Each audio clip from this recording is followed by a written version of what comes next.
Hello everyone, welcome back to the Backbone Zone. My name's Tyson. Thanks again for joining me. It's been a busy month.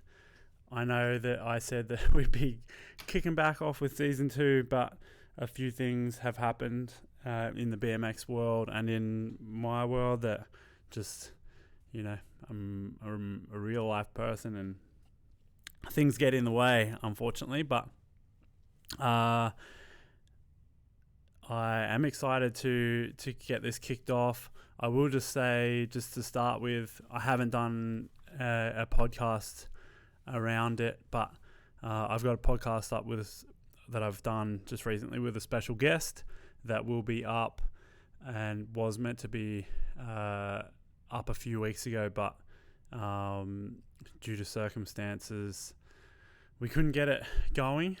And I guess I will just say that it was hard to come up with things to talk about when the major thing that happened in the BMX world, was Pat Casey unfortunately passed away due to a motorcycle accident, and that really hit me. I guess it was pretty crazy to, just to see a dude who was literally in his prime get taken out in an accident like that. And, I wish, all my love and condolences go to his family and his 2 kids. It's super devastating, but, no doubt you've seen all of the tributes and whatnot that's gone on for Pat, and I wish his wife and his kids and his family the best. So and then following that, the Posh Trails got dozed after 29 years, which I kind of can't even really fathom as well. It's been a rough time for those guys, to have that just iconic spot. We've actually got a podcast that will be coming out next week with myself, Russ, and Risty, just on Posh. I wasn't going to say too much. I've been wanting to comment a lot on it, on all the Instagram posts and things like that have been going online, but I almost feel like what I can write is just not worth. It doesn't really convey what I think Posh means to not just myself and not just trail riders, but I just don't think that people really realize and consider how iconic and how influential Posh has been to BMX, to modern day BMX.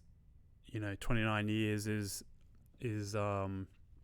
like I was 7 when Posh first started, so it's pretty crazy to have a place that has literally seen the best of the best for many decades, and I'm just really my heart goes out to those guys as well to see the trails get dozed. So, but yeah, that'll be full topic for another episode. But today I am actually going to talk about why is why is mountain biking more popular than BMX? So this was inspired by a post that my friend Will Kerr made just about the recent Crankworks Cairns mountain biking event that went down. So Crankworks, I'm sure you all know, biggest freestyle mountain biking event. And I guess when I say freestyle mountain biking, mountain bike, it's got a bunch of different disciplines within it, and Crankworks kind of ticks off everything from downhill to slalom to slopestyle. And he just put up a post. Will Kerr put up a post on his stories on Instagram and just said, why has mountain biking gone the way BMX events were, kind of like the Red Bull Elevation and Dreamline events. And he was kind of saying that that's where BMX should have headed, and why isn't BMX events like Crankworks around? Like, why don't they exist? And Will and I spoke about it a little bit just going back and forth, because, I guess he was sort of saying that, well, there were people that were sending him things saying money and sponsors and things like that. But, I think there's a little bit more to it than that. But I don't tend to typically do notes, but I have like a bunch of notes here, just on this topic. I'm glad to have seen the post, and it kind of ties into a topic that I guess I've wanted to speak about on here for a while now, which is essentially that I think, is BMX popular, and could it be more popular? If you were to go compare it to mountain biking, by all means, it seems like mountain biking is more popular than BMX, but who knows? Or at least I guess I'll discuss it today. So just as a side note, this podcast, the reason why I created this podcast is essentially so that I can explore ideas and topics that sit within the BMX framework, and as far as I can see, don't really get brought up too often. I just want to be able to think through topics and talk about them, which is why I don't typically write down a lot of notes, because I like to be able to think through ideas, but I guess record it, and sometimes it doesn't come through as a fully formed idea. So I guess I wanted to make sure that I could drive a few of my points home, and that's why I wrote down some notes. So, I don't know if you've seen it in a previous podcast I did, which was about, is there room for suspension in BMX? And that was, I just spoke about why I think suspension could potentially be beneficial for aspects of BMX, but I didn't really, I guess, fully drive my point home. I guess I get nervous about the fact that I'm kind of pushing new ideas, not necessarily new ideas, but I'm pushing ideas out there that maybe aren't typical for BMXers to hear about.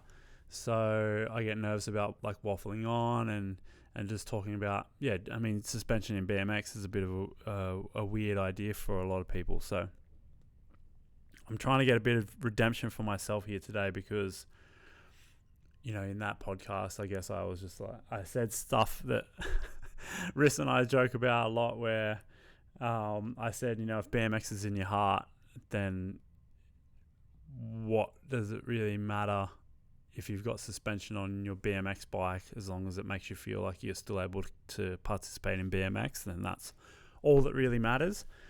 But I guess what I want to drive my point back to with that, and where I guess want to get redemption for what I spoke about, was like, I am not here to try and sell you on mountain bike riding. I don't own a mountain bike. I have actually only been mountain biking once in New Zealand, with Mikey Ross.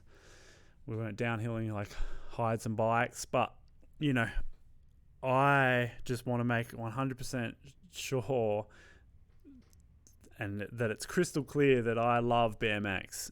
It should be pretty obvious, but it's something that I've been doing for, like I said, I'm 37 this year. I've been doing it for well over 25 years. I guess I've been doing it since I got my first BMX, because I've only really owned BMX bikes my whole life. So, I got my first BMX when I was 6 years old. So it's, been 30 years of doing BMX. I own a BMX shop. I've worked in the BMX industry for over 15 years. I guess my spare time is spent either obviously riding BMX or digging trails or coaching other young BMX riders. And then I'm sitting here making a podcast about BMX. So if I didn't think BMX was the best, I certainly wouldn't spend and dedicate my entire life to it. So, I just want to make sure that people know.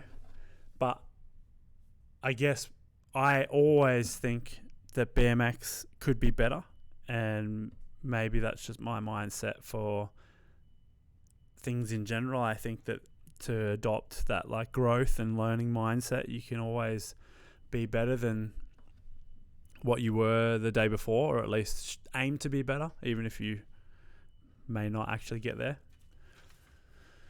So yeah, I do think BMX could be better, and that's, I guess, why this podcast, so we can talk about new ideas.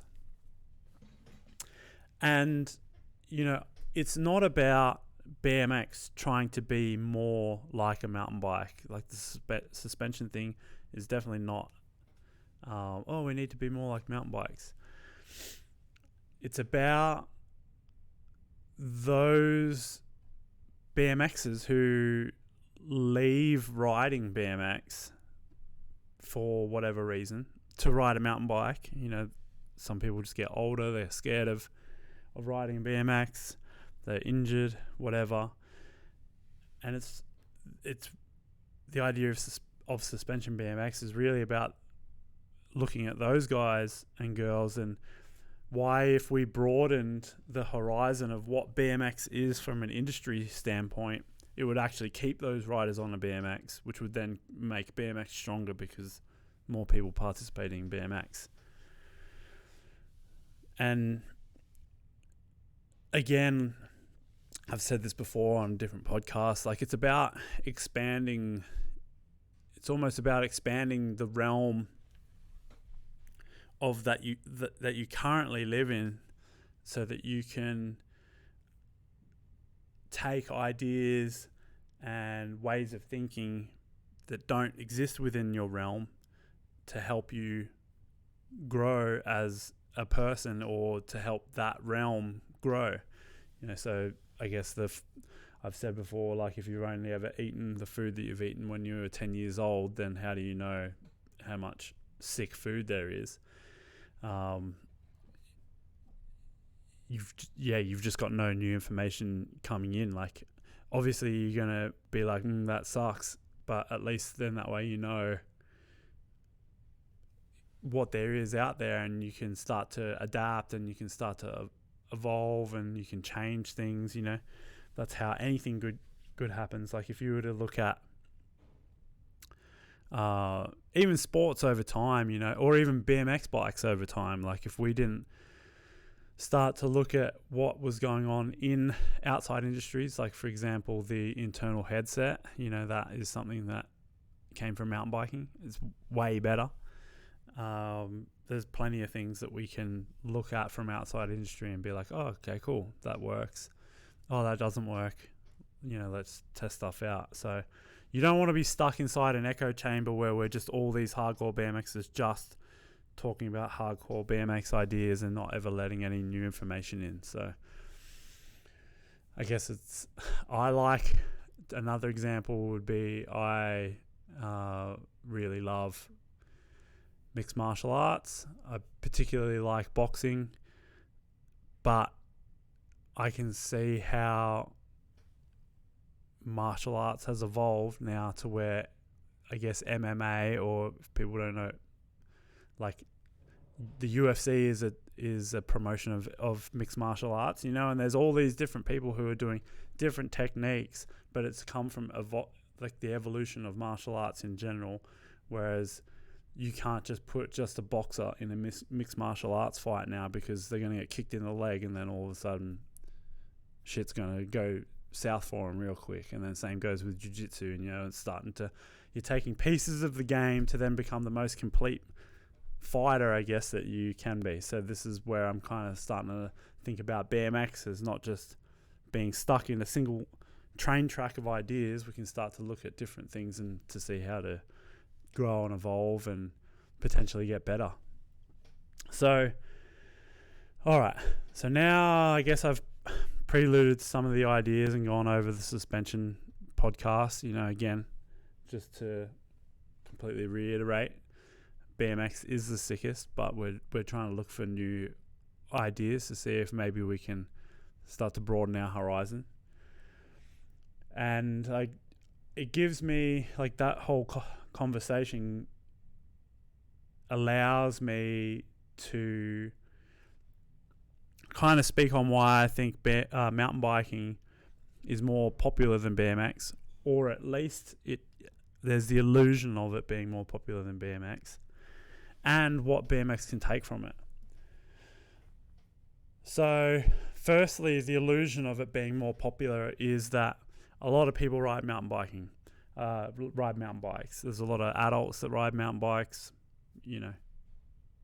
I can see how people could think that mountain biking was a more popular sport, or whatever you want to call it, two-wheeled hobby. But BMX is typically the first bike that any person gets whenever they learn how to ride a bike. So if you look at it from that perspective, BMX is certainly more popular.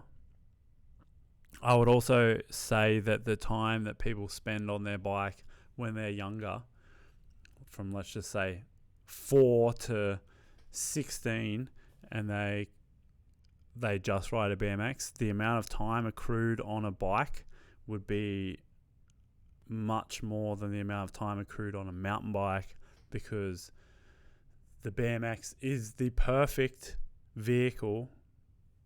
bicycle to be able to be ridden anywhere.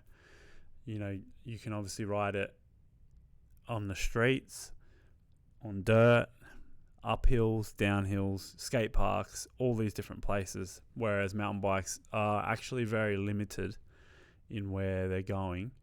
You don't typically ride a dual suspension mountain bike just down the street. You certainly can't find it to be optimal for the skate park.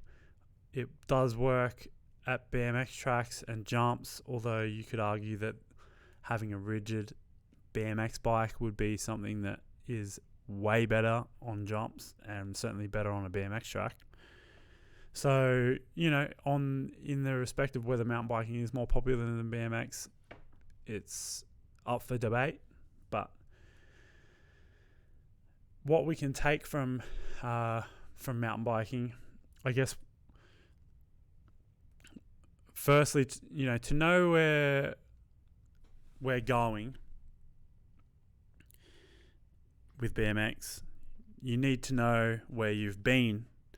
And I think that the best way to do it is to actually start and look at what BMX actually is and stands for in its idea and conception.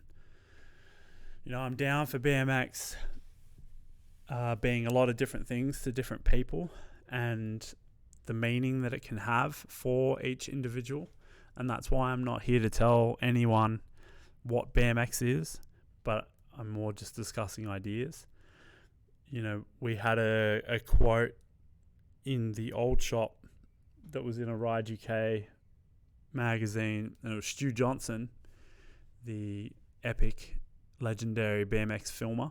And Stu basically had a quote that said, I'm going to paraphrase it heaps, but he basically said BMX can be anything to anyone, and that's why it's so sick. You can have someone who's the 28-year-old trail digger with a straight cable, wearing like a shirt from a thrift store, and you can have the full-blown X Games rider who wants to wear all the sponsors and do big tricks. And then you can have like the 40-year-old freestyler dude who only wants to do, like, I guess, grinds and front brake and all that stuff. And any one of those variants of BMX plus a million others is totally fine, because to that person, that's what BMX is to them. So that is the beauty of BMX, and we don't want to forget that everyone has their own individual idea of what BMX is and what they can get from it. So that quote really resonated with me, and we just can't forget that you want to. That's the beauty of freestyle, right? Freestyle BMX, do whatever you want. So we don't want to just because BMX can be a particular type of way to you doesn't mean that we should neglect or forget what it was and what it has gone through to get to the point that it is now. You know, I went back and did a bit of, I guess, research in a way, just about where BMX started. You know, so BMX basically started as a bunch of kids who took their Schwinn Stingrays and they modified them because they were basically trying to emulate what they saw motocross riders doing. And that was in early 1970s. You know, they'd modify their bikes. There was actually a movie, a motorcycle movie that came out called On Any Sunday. And the intro of the movie has a bunch of kids in like a dirt, I guess like a really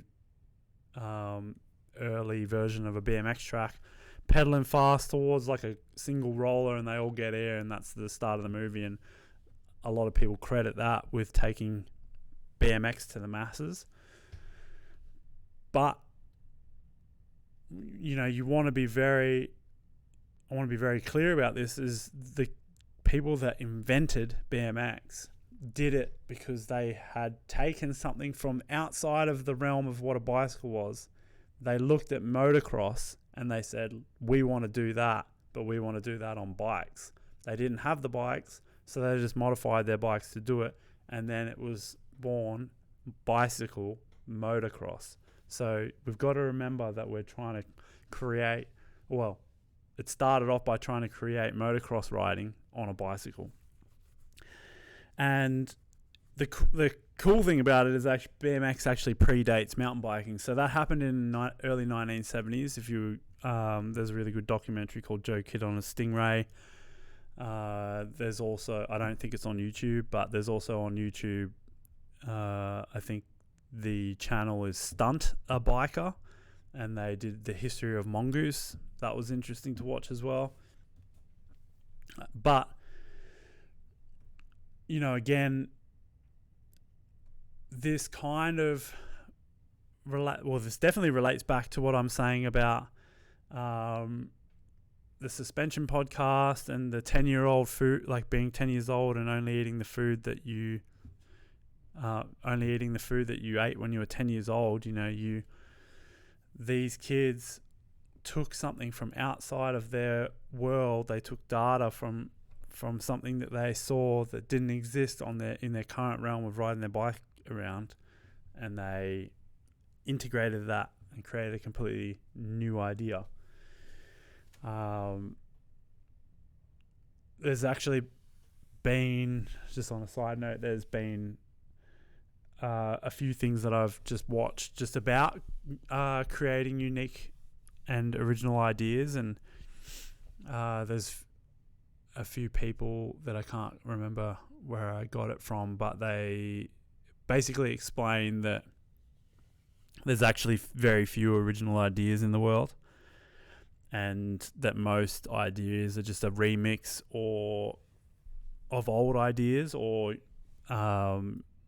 taking something from another realm and applying it to a new industry or a new avenue. So I think that was pretty interesting. I think it's very true. So yeah, here we are. We're emulating motocross on bikes, and early mountain biking essentially didn't start until the late 70s, early 80s, in a place called Marin County, which is in San Francisco. Now, I've been to San Francisco, and it's really hilly there, and I'm assuming that they just took the same basic idea of riding BMX, but riding it downhill, called it mountain biking. So pretty interesting that it came from the same sort of idea. It's just the terrain that they had. That's why mountain biking essentially existed, because they weren't in California where it was flatter. They were up in San Francisco. San Francisco's in California. They weren't in wherever in California that it started, like in the beach towns. You know, they were up in San Francisco Hills or whatever. So that's why it started and why it's different, two different things, but yet the same thing. So we're both trying to do the same thing, which is really funny. So, BMX continues on. It's still being sick. Like, kids are trying to ride dirt and basically jump and emulate motocross. But then, if we talk about diversifying again into freestyle, what a lot of kids were doing at that time was watching what skateboarding was doing with riding pools, and obviously like new skate parks were popping up, and the BMX riders were like, I want to ride a pool. Or maybe they were the same thing, that the skateboarders had a bike, and they were like, well, I'm going to try and ride my bike in here as well as my skateboard. So again, we're taking ideas from outside of the realm of what even existed in the first place, and we, boom, all of a sudden have created Freestyle BMX. But Freestyle BMX, again, came from the influence from outside in skateboarding. And if you want to get down to it, skateboarding came from the influence of trying to surf on land. So I know it's a hard thing to comprehend sometimes, when you're stuck in what you're doing and you're so down with the type of thing that you're doing. Sometimes you just don't want to let that type of information in. I love trails, so fuck that particular type of BMX that's over there. We can almost get too hardcore for our own good, And again, if that's how you want to be, that's totally fine. But, trying to explore different ideas here. So, we continue on. Freestyle evolves. I'm not going to get too much into that, but in the sort of, I guess, the early 2000s, dirt riding in BMX was really popular. It was in the X Games, all this sort of thing. And then there was essentially Red Bull Elevation was now the newest thing. And it's funny because Red Bull Elevation was a BMX event, for those that don't know it. I think that it happened in 2002, I want to say. And at the time, it was unbelievable. The jumps were so much bigger than, a lot of people had seen at the time. We're talking, the last jump was like 30 plus foot by the looks of it. Big tall landing that was probably like, 12 foot tall, and, like a 9 foot takeoff. And it's kind of funny because that's not really that big of a jump now, but at the time it was so much bigger, and that really put BMX on the map for what could be done on a BMX in terms of big jumps. And I think that actually led to a whole different movement of BMX riding. So we had Red Bull Elevation. In the UK, they did Empire of Dirt, which was the same sort of concept. There was really big jumps that then, also had skate park features down the hill. So they had like curved wall rides and on-offs, and they even had spines and all sorts of stuff like that. And I think they even had like a log cannon.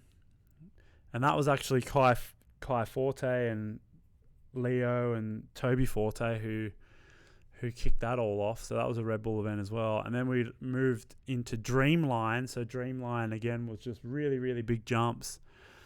And down a hill they did, I think, 4 years of Dreamline, and that was really exciting. But what I think is so interesting is that those events, because of Elevation being where it was in Whistler Bike Park, and Brandon Seminoleics actually talks about it in his Our BMX podcast, where he grew up mountain biking because he lived in Whistler, And it was essentially the elevation course that made him get into jumping. At the time, he was doing cross country and some sort of downhill stuff, and it was the elevation BMX course that got him into jumping. And I totally would not be surprised if that course essentially kicked off slopestyle just based on its location within a mountain bike park. So what I'm getting at here is slopestyle in mountain biking then starts to become a thing. It really wasn't a thing before, big BMX dirt contests. And, so slopestyle was getting influenced heavily by BMX trail contests.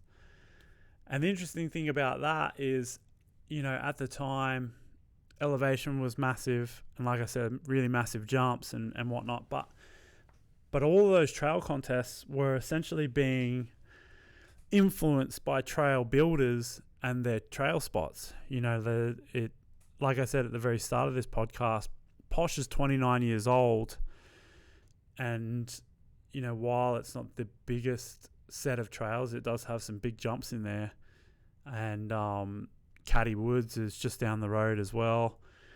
You've got places in the northwest. If you've ever seen Building the Underground, places like Solom, and there's I guess Minersville. There's some big jumps around the place, and all that stuff is basically influencing the BMX Trails contest, because of course, like, contest is always going to be a bit larger than life. And to me, that's really, really interesting, because you kind of have this cycle of influence that happens where you've got the underground grassroots. When I say grassroots, I just mean off their own bat. You've got the underground trail builders building jumps and testing their limits with jump building, which then influences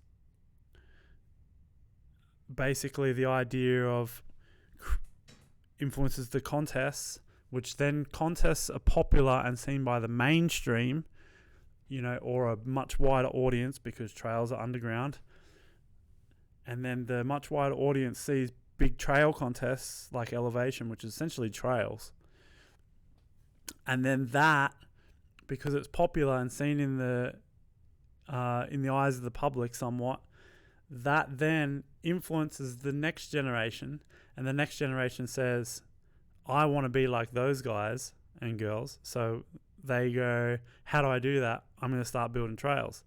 And they see those jumps and they say, well, it seems like everyone rides 30-foot sets, so I'm going to try and build 30-foot sets.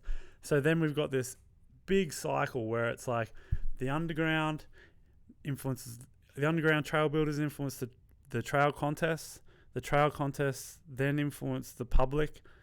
The public then goes, I want to do it.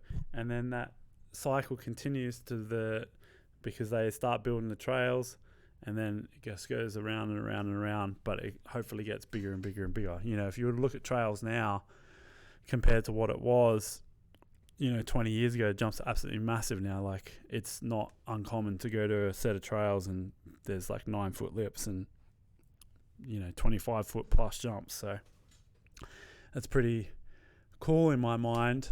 And again, it's interesting to see how mountain biking has been influenced by BMX yet again. Mountain biking basically started because they were trying to emulate motocross, but they lived in the terrain that allowed them to do it downhill. And then the BMX contest influenced the mountain bikers to go into building slopestyle courses, and now we're at this point where the next thing is, where does this lead to with BMX popularity? And this kind of comes back to Will's question that he put up, which was, why is mountain biking gone the way that BMX events were? And, like I said, some people said that it was because there's more money in mountain biking, because the industry's around it, because there's more sponsors. And they may all play a factor. I think that could be true to a certain degree, but it's certainly not the major reason why mountain biking events look like BMX events should be. I personally think that it's because it is the underground riders, or a certain amount of underground mountain bike riders. So when I say underground, I'm just saying people that are hardcore mountain bike lifers. So that doesn't necessarily mean that they're not really, really good at bike riding. So let's just take Brandon Seminoleics as a person who I would describe as a hardcore mountain biker, an underground mountain biker. So he is there making a push for it to be more popular and to get it into the eyes of more people. So by him, for example, let's just take his Raw 100 edits. So he could probably build trails, and he does because he has it in his backyard, but he could easily just build trails and not have anyone look at them, and just have the sickest time with his mates in the woods, which is very typical for a lot of BMX trails. Like, they're some of the best trails in the world are the trails that you would never see any photos from. So Brandon Seminoleics is no different. He could do that in mountain biking, but he uses his obviously position with being with Red Bull and things like that to say, you know what, I do like riding trails and building trails, but let's just make this public. Let's do something where it's going to be a big project and make it happen. And that pushes it into the public eye, and the public eye go, whoa, I want to ride a mountain bike. Now, they're not going to get a Brandon Seminoleics, whatever it is, bike that he rides, the slopestyle bike. And Brandon Seminoleics even said on the Our BMX podcast that he did that his bike isn't the bike that sells, but it's the brand that he rides for that gets all the sales, because they watch him do his thing on all this gnarly stuff, and then the person wants to go out and emulate that, but they've only got their local mountain bike park, or maybe they start building trails, which typically tends to be the thing. And that's probably the same with mountain bike. So like Crankworks, it's really come down to someone within that group of wherever Crankworks started. Like, Crankworks is massive now. It's this massive, huge, probably multi-million-dollar event that happens all over the world. But in its infancy, it would have been dedicated mountain bikers that would have been like, this is sick. I want to build jumps and I want people to come and ride this. Let's have a sick event and let's build that. And then the first one happens, and then maybe they got some TV stuff going on, and then it went out, and then it got slightly bigger and slightly bigger and slightly bigger. And now all of a sudden, I don't know how old Crankworks is, but I'm going to say it's probably over 10 years old now. And now we're seeing it where it's all, it's a Red Bull event and things like that. So in contrast, we don't typically see that with BMX anymore, but then there can be an issue where we complain about it once we see someone else doing something, whether it's in mountain biking or even within BMX. So for example,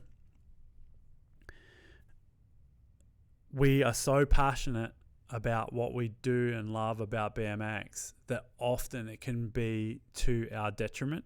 So anytime someone puts on an event or a jam or something that is a little bit out of what we like to do, we typically don't want to go to it because we aren't into that particular idea of riding. And same goes with if someone puts on an event and then they charge an entry fee to ride, people very quickly get off it. But on the flip side, a really good example of someone who has done a really great job for BMX and used his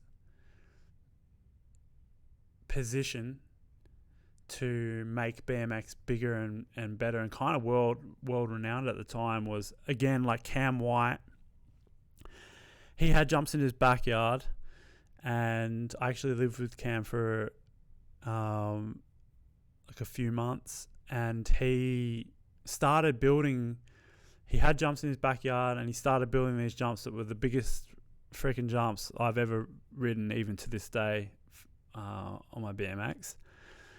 And he could have just had those in his backyard and just used it as like a private training facility for him to get really good at like riding, so he could go and ride in the X Games and Jew Tour and things like that.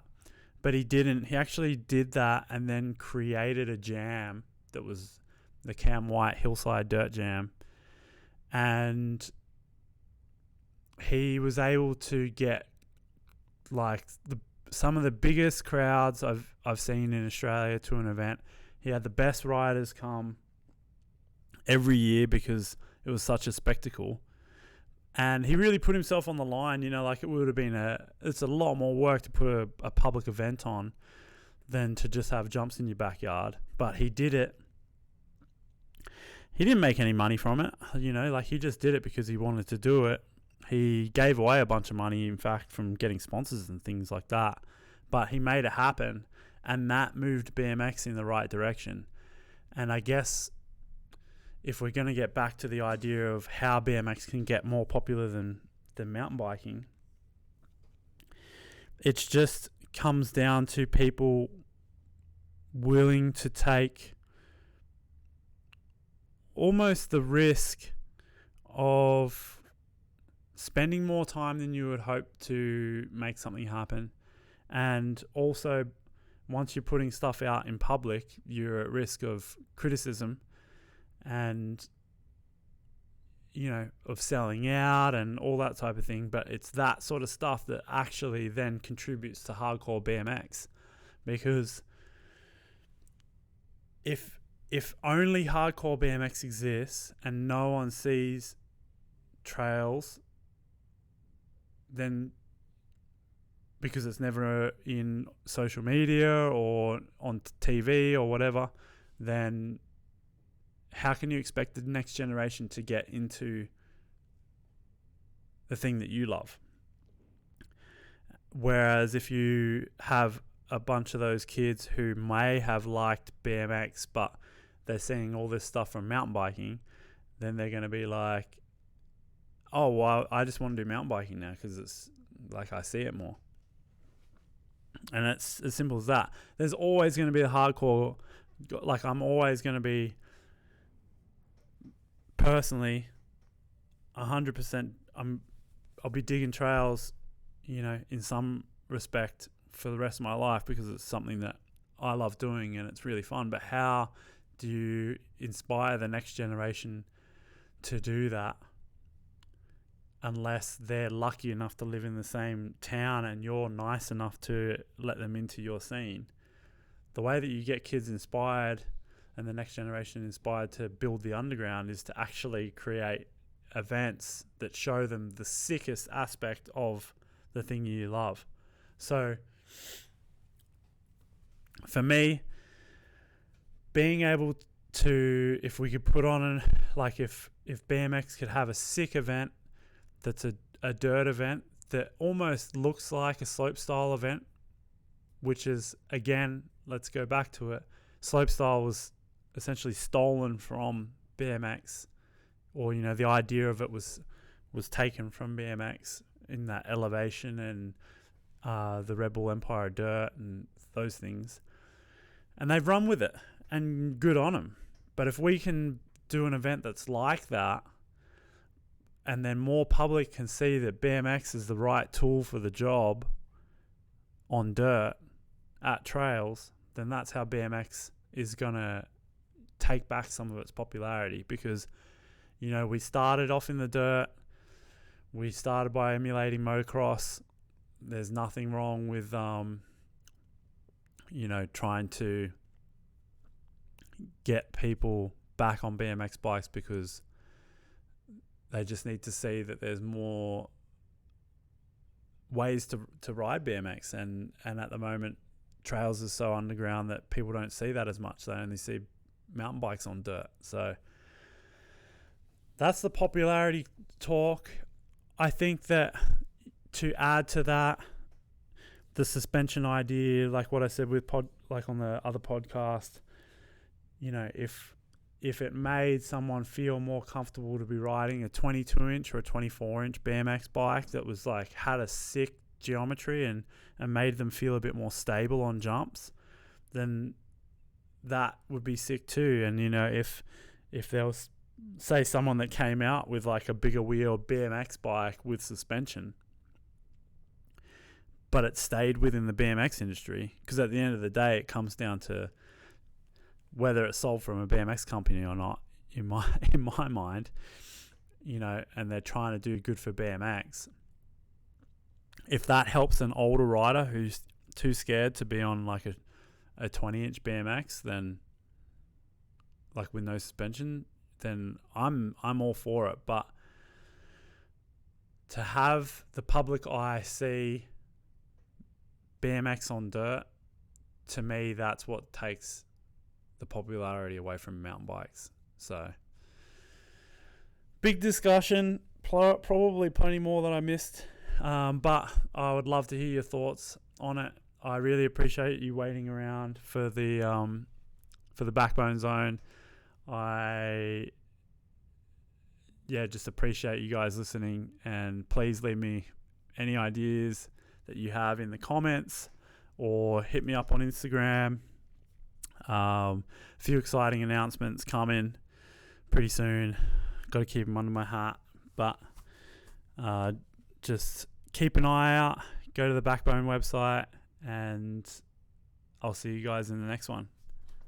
Thanks.